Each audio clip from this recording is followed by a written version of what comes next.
Bom dia, galerinha. Sejam bem-vindos em mais um vídeo no canal Marcos e Taroré. Bom dia com a paz de Deus, galerinha.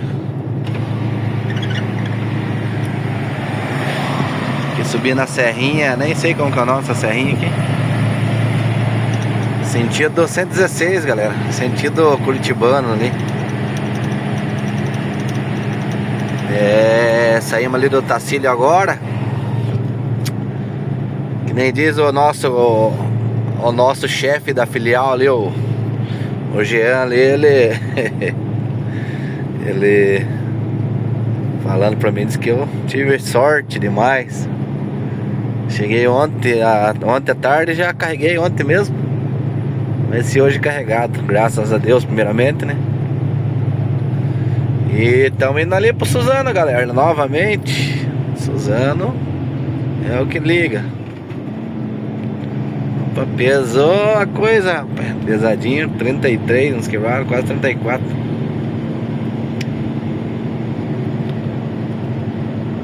Isso nós vai até lá no posto Petropen hoje. Lá perto de Registro, São Paulo. E amanhã fica pertinho para nós chegarmos. Descarga no Suzano só pra amanhã às 5h30 da tarde, às 17h30. Positivo, galerinha. Terceira viaginha no Bluetooth. Terceira viagem, galera, no caminhãozão aí. Graças a Deus tá tudo certinho, graças a Deus.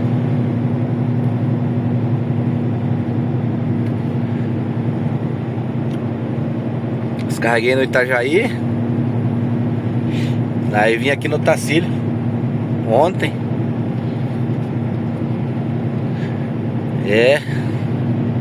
Vamos aí, Deus quiser, nós descarrega lá e carregamos outra também pra nós dar o giro pra final de semana nós estarmos em casa, né?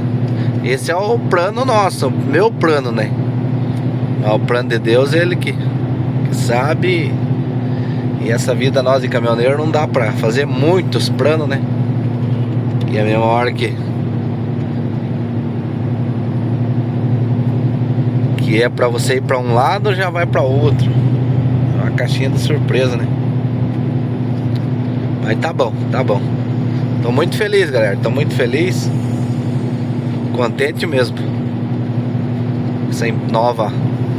Com essa nova novo ciclo na nossa vida. E graças a Deus tá as coisas se encaminhando. Deus tá abençoando. Mas a palavra de Deus já fala, né? Nós deixarmos na mão dele que ele guia, né? Aí a partir do momento que nós coloca na mão dele, ele quer colocar a nossa mão, e nós tá tirando a mão dele, né? Então tem que deixar na mão dele e tudo se encaminha, tudo dá certo. Beleza, galera? Um abraço do Marcos Taré aí. Só pra vocês verem aí o início do nosso dia, como que tá sendo aí. Tá bom? Um abraço aí do Marcos Taré. Fique com Deus, a paz de Deus e tudo de bom.